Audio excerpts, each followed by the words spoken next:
guys, hey, got the old Mongo man here. Sunday night, surprised to see you guys out here this late. It's about 8:30, just toying around in the garage a little bit. Got old Project Pat here behind me, 1986 F-150 we're putting together for Kenny so that he doesn't have to ruin his Super Duty out there on the salty roads here in southwestern PA. And what you guys saw us do last was prep the face of this cowl here to get it all primered out, and that's what you're looking at here. So essentially this has all been wire wheeled off, sanded, and then we went ahead and got it all covered in a coat of self-etching primer. So I had somebody ask me in the comments, because we're getting ready to do the seam sealer on it, you know, what is the seam sealer, what's it for, all the ins and the outs. Well, you know, I could make pretend like I know what I'm talking about, but really I don't. I've got a couple different seam sealers here. This is the seam sealer I used on SpongeBob, which if you guys don't know what that is, you can go back and look. It was a 86 C10, I'm sorry, K10 four-wheel drive that I did for a good buddy of mine and his son. So helped them out with that one. But with this one, I don't know that I'll be able to use this because it's been sitting a while, and I don't know if it's usable. So I went and bought a couple new tubes. This is Evercoat Body Shop Pro Grade Seam Sealer, brushable and paintable for sealing interior and exterior joints in the automotive, fiberglass, SMC, aluminum, galvanized steel, and painted steel.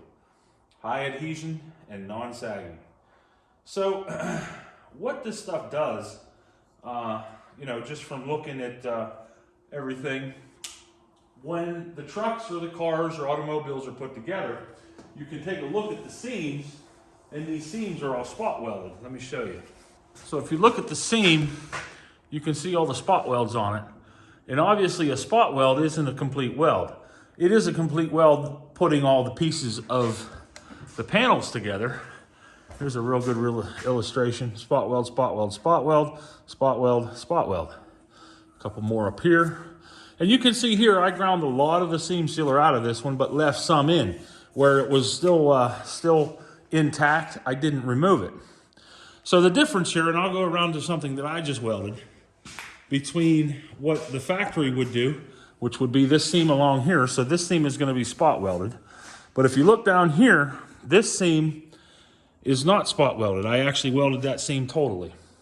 So from what I'm gathering here is that the seam sealer is meant to seal the seams, figure that out, right? In all of these seams where it's spot welded. Now a spot weld, like I said, it's not a continuous weld, so this seam is open still. You know, water can wick between all the layers of sheet metal here. And if you allow that water to wick in there, obviously it's going to trap moisture, and we know what's going to happen when sheet metal and moisture meet. You're going to have corrosion, and it's just going to rust that thing out. So I think that's probably the main reason that you have seam sealer, but another reason, of course, is air. You don't want the air movement between all the layers.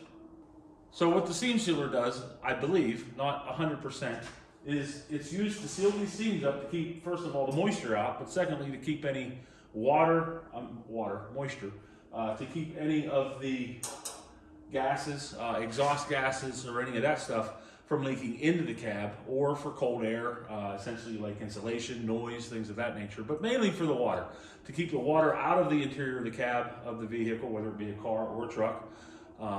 You guys have seen me do nothing but trucks, but we do have some cars coming on the channel, so make sure you pay attention and stay around for that. All right, so what we're gonna do here is I'm gonna try and get, this is, again, I got that stuff the other day, but this is a 3M product, and I do really like 3M. They do make a heck of a product, but like I said, if you look, there's some dried stuff in the end of this, and I just don't know if it's going to come out of there to see if I'll be able to use this or not. I don't think it's going to work. I think it's pretty much, it's soft down there. Up here, it surely is not. Stick myself with a Duresta ice pick, see how that feels. I don't think it would feel too good. So what I'm trying to do here is just take the edge of this off, but leave the material inside of it so I'll have something to grab a hold of. And yes, it's going to open this way up a whole lot bigger than I want it to be. Aha, got it out. So let's see.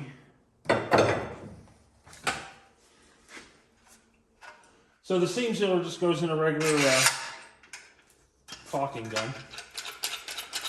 Nothing special there. I think this caulking gun has seen better days, y'all. Ooh, I have seam sealer. Look at this. I did not expect that. So with this big giant tip that I have on the end here, what I'm going to do is I'm going to come in here and I'm going to get these big areas that I know right off the bat that are going to need it. And essentially, it's installing it. So what I've been told is two different things. Essentially, you can see here, or you've probably watched, or if you have watched my videos, you can see where the only time I've seam sealed anything is whenever or after I've primered it. And that's because, that's because I read somewhere on the internet that you want to primer it first before you do any of the seam sealing. Now, is there truth in that? I'm sure there is probably a little bit. But in reading that seam sealer, at least reading the instructions on it, it says that it will stick to bare metal. So maybe you don't have to prime it before you seam seal it, but I like to prime it first. And again, so seam sealing, I guess, goes along the lines of caulking, right? If you're a good caulker, you'll probably be a good seam sealer. Well, me, I'm a better finger caulker than I am anything. I'll come back and clean up the caulking with my finger and push it down in where it's got to go.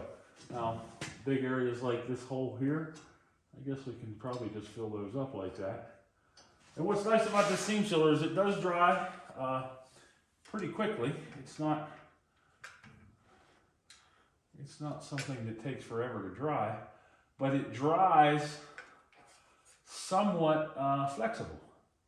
So it never really is supposed to get too hard. And that's actually part of the reason that I am doing this, because the stuff that was on here was harder than woodpecker lips. So I wanted to make sure that none of it was going to, fall off, right? Because then we're going to have, we're going to have noise leaking into the cab. We're going to have moisture getting into these seams. And that, of course, nobody wants. So just get it on there like that.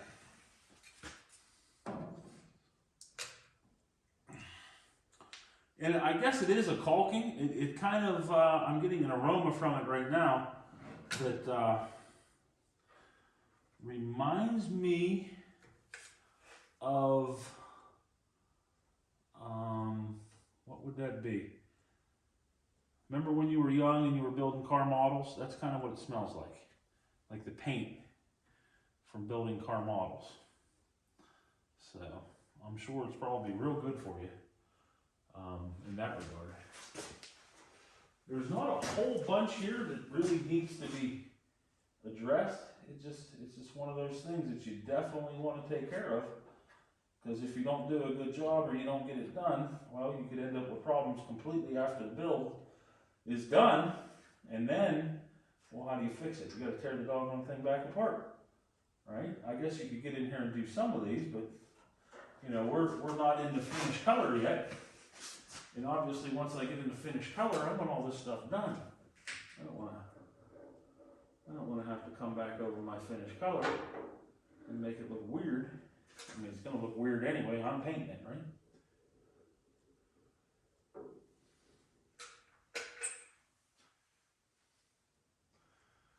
So just be as neat as you can be, which I'll tell you this much, as far as Pat's concerned, the guy The guy at Ford that did the seam sealing on this truck, he was not neat at all.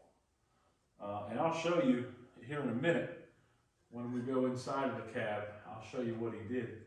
But yeah, it's not by any stretch of the imagination neat.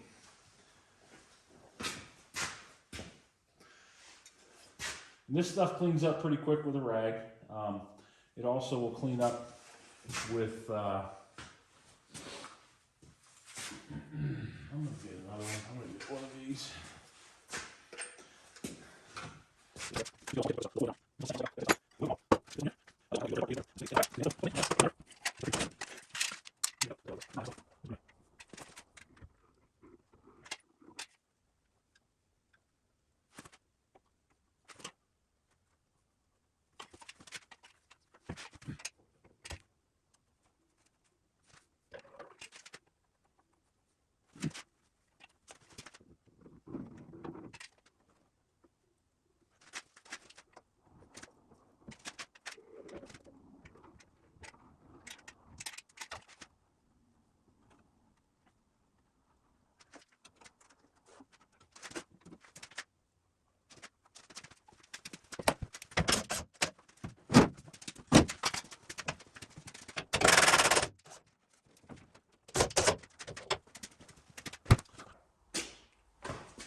Hey guys, got the old Mongo man out here in Mongo's garage tonight. I want to slow things down a little bit.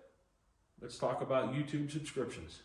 I would really appreciate you guys going down there in the bottom and hitting that subscribe button and subscribing to my YouTube channel. Why? Well, because once I hit 1,000 YouTube subscribers, they're going to start to finally pay me.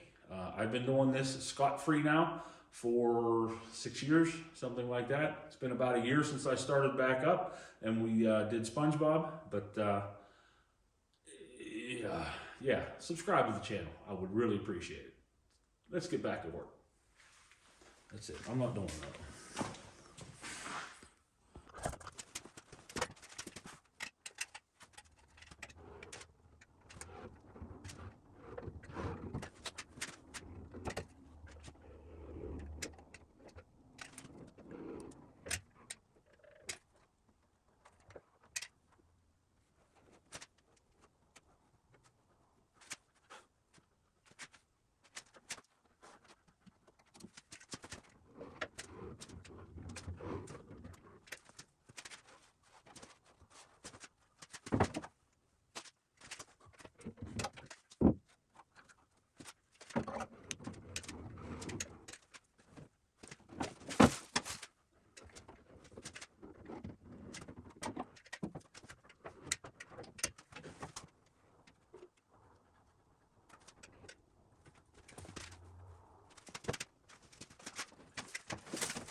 All right, so we got everything done here tonight.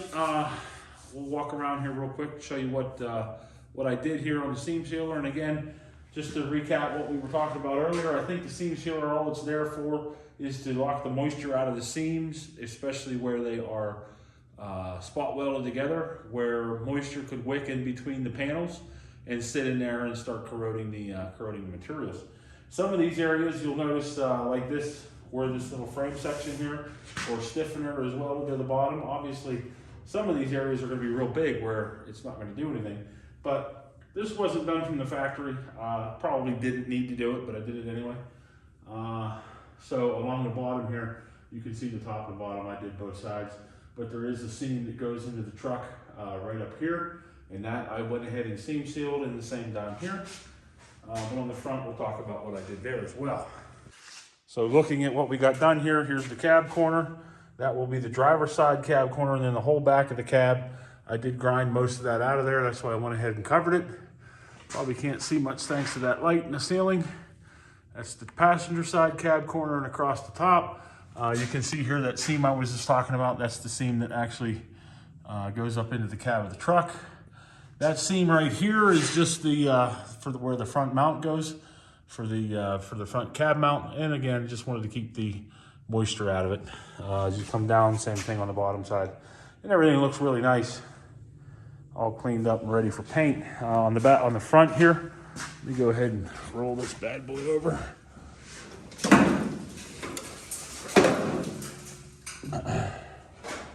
So here on the front, I did all the places where I had ground it out of. As you can see all the way across the front there. Looks like I forgot to thumb this out. Go ahead and do that now. One more time. That looks a little better. So that's all of that. Again, coming across the front, got up inside. All of this has been done. So yeah, I'm pretty happy with it. It should be kosher for now. We can go ahead now tomorrow and mask everything off and get the bottom side of the cab painted. It's going to go black like we talked about.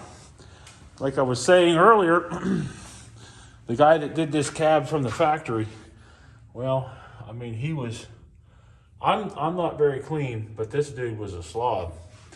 I mean, you can see here just how much of the stuff he has caked in there.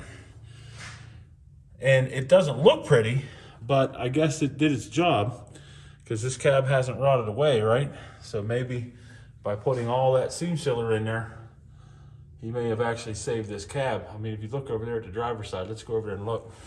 Take a look at this side. You can see the mess of what is the seam sealer in there. And I'm not taking all that out of there. I've already ground most of the rust spots out of the floor that I didn't like earlier. So those are all gone. There's even seam sealer laying in here. This black that's across here, we talked about that. That's essentially the primer that they would have used to glue the windshield in. They had slopped that stuff around so much that it actually leaked on the inside of the cab. So yeah, a pretty messy ordeal there. Tomorrow we'll come out and the seam sealer will all have been dried off by then, which is why I came out to do it tonight. And if that's the case, we can go ahead and get everything masked off, mix up some paint, squirt everything underneath this thing black. And once we get that done, I'll probably go ahead and put the distributor in the engine and get that all timed up and make sure that we got all the wires and everything on that right, because the distributor came in and we can get that wrapped up as well. So, all right, I'm gonna go in, throw this video together and get it posted. Thanks guys for watching. We hope to have earned your subscription here at Mongo's Garage. We hope that we are entertaining enough that you guys want to come back. And by all means, go ahead down there in the doobly-doos and give us a comment. Really do like everybody here recently has been commenting quite a bit. And that keeps us moving. That keeps us, you know, doing stuff like this. Little how-tos and what-fors. Not that I know how to do anything, but at least, you know, now you know whether, I don't know, maybe I did it wrong and you can learn from that too. But that's the way I do seam sealer. On top of a primed metal, I never do seam sealer on bare metal. Although if you read the one, it says that you can. And then you know, just do it like caulking. Use common sense. Put it in there where you think it moisture needs to stay out of. That's all. And then try and be as neat as you can with it. Don't just smear it in there. Although at some point you do have to just smear it in there. So, you know, like I said, use a little bit of common sense on that. All right. Once again, thank you guys for watching. Go ahead and if you're not subscribed, go ahead and subscribe now. I do appreciate it. All right. Talk to y'all soon. Mongo Man is out.